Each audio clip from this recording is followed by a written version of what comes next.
Hello, my name is Jesse Troublefield, and I'm a Texas Broadband Program Coordinator here at the Texas Broadband Development Office.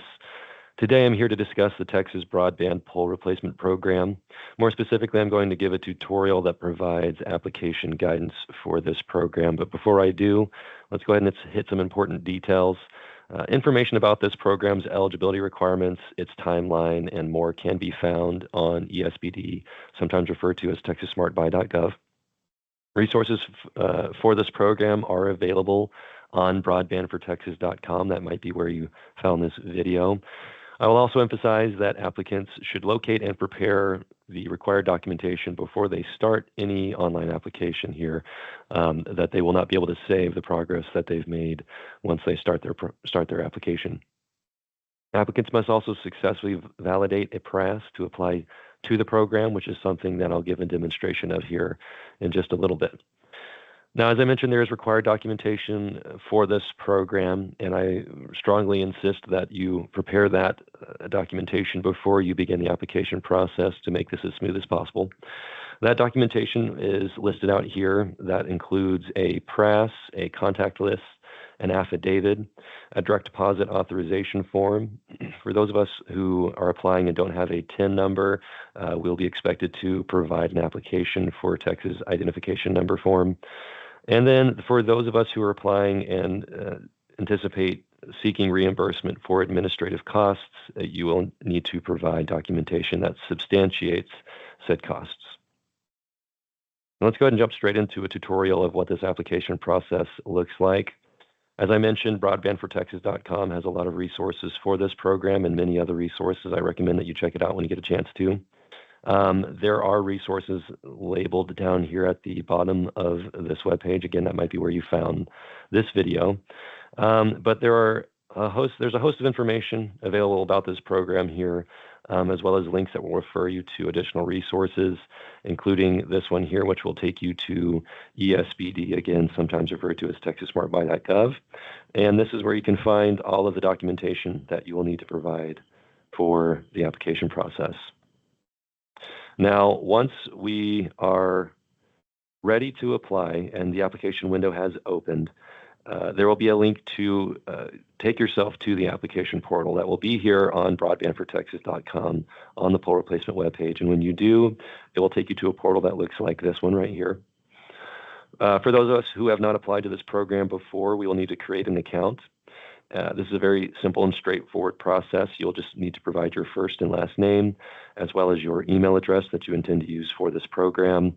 I will emphasize that when you create this account and it sends you an authorization email, take note of what your username is in that email. It will look a lot like your email address, but with one subtle difference that it is going to add .pole to the end of your email address, and that will be your username for this portal.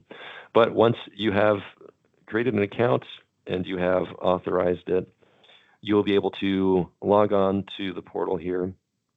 This is going to take you straight to the home page for this program, which will provide you with some preliminary information.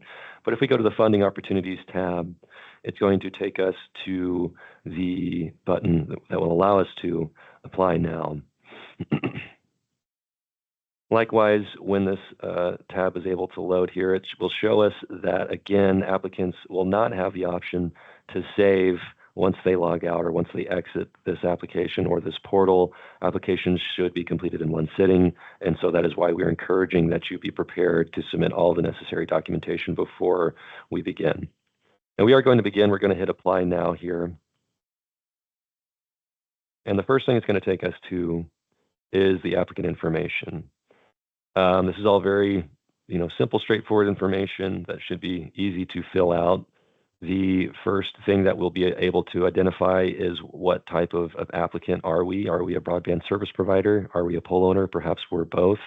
In this case, I'm going to say that we're both, and I am just going to quickly fill out this application for the sake of this demonstration. As we go through here, if you are a broadband service provider, you'll be allowed to provide your FCC registration number for additional identification measures. If you are a pole owner, you will be able to provide your PUC ID number. Either numbers can be found through public research. So if you're not sure what that is and you do want to provide it, that is information that you can locate.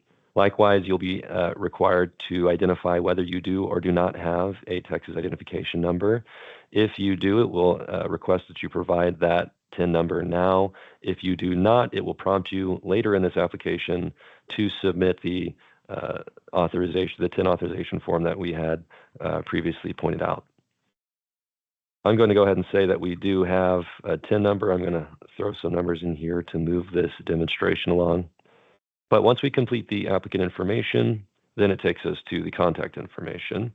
Again, just going to fill this out quickly for the sake of this demonstration, as this is not where I think we will need the most guidance for this program. Once we complete the contact information, we now get to the step where we will be able to provide our PRAS, and we will specifically, this is the validation of our PRAS. There is a video that has been created and is available on broadbandfortexas.com. It is also available down below in the comment or note sections of this YouTube video. And in that video, it details how to complete a PRAS and how to correctly format that PRAS for this step. If you've not watched that video, I recommend that you do take some time to watch that, as that video will help make this process all the more smooth for you. But for those of us who have watched that video and those of us who are ready to submit our .csv formatted version of our PRAS, this is going to be that opportunity to do that. So we're going to, step one, hit upload files. When we do, it's going to take us to, it will take you to the opportunity to upload your file. I'll locate mine here and upload it now. And when I do, there will be a process here. For those of us, this could take a little while. For me, it was pretty quick. I got immediately to step two, but for some of us, it could take a while, depending on how many polls we're actually submitting within our PRAS. A PRAS can take up to 5,000 polls. That level of data will probably take a little bit of time for it to process. It is also possible, however, that as your browser is loading and loading this data, that it might start to do something unpredictable. It might look like it's trying to shut down, or it's unresponsive, or something along those lines. If your browser looks like it's non-cooperative with this step, what that's telling you is that your PRAS file has got some kind of an issue with it. Again, I will refer you back to the video that has been created about the PRAS file. But more often than not, what that means is you need to clear content that is not intended to be providing any information. But again, I'll refer you back to our video on that. For those of us who get straight to step two here, I'll be able to hit validate CSV. And when I do, it's going to go through the validation process. For some of us, our PRAS will be perfect from the jump, and we'll go straight into step three. In this demonstration, it looks like we have some issues with the PRAS that I've uploaded. It's possible that if you have some issues with the PRAS that you've uploaded, that you're going to be met with a wall of error messages. And these red lines right here are specifically these error messages. And so if you're met with a wall of error messages, there's different ways we can approach trying to resolve these errors. I'll show you the way that we can do it inside the portal. But if you find that you are met with a wall of error messages, it might be more advantageous for you to go back into your PRAS file and to correct the mistakes there. However, if you do, it should be emphasized that you will need to restart this application process to upload your new version of your PRAS file. If you're in the vote that I am in right here, I've just got 4 error messages. I'm just going to fix this right here, right now, inside the portal. So when I look at these error messages, it's telling me that polls 1, polls 9, polls 21, and 61 rather, are the ones that are having issues. More specifically, that there's an issue with the type of location served. These are all going to be columns listed here in our PRAS. There's an issue under the work completion date, as well as one under the maximum download speed. So when I look for my poll number 1 and I go for the type of location served, I can find that indeed it looks like I may have missed that cell. That was an accident. Accidents happen. And what I know what it's supposed to say is this is a project that was designed for residential and business. So I'm going to specifically put residential and business. I will take note that this has to be entered in exactly the format that it should have been entered on the PRAS. If you try to enter this in a different format, it will not validate it. It will not accept it. And you know that you've done this correctly when that error message disappears and that pole is no longer available to edit right here. So again, I'll look at pole number 9. It looks like I have a work completion issue on the work completion date rather. And so I can go here. I can see that I forgot to include mine. And I know, yep, that was just a mistake. And I know this is supposed to say this date instead. As I hit save, it disappears and I'll move forward with my process. Again, if it's something that, if I put, say, 1 gig, it's not going to accept that. That's not a correct data set to put in here that it's able to validate. It needs to be specifically what was allowed in the press.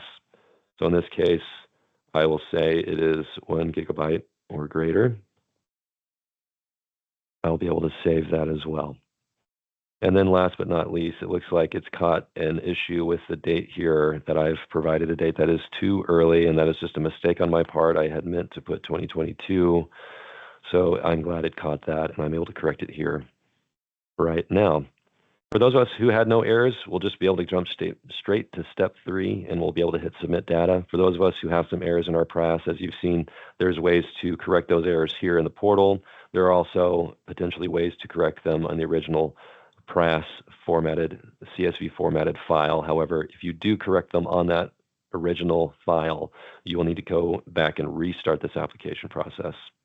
Once I hit submit, it'll upload my records here, and it's going to give me a green check mark letting me know that they have been uploaded. And then from this point, I'm able to move forward with my application. This point, it's fairly smooth sailing.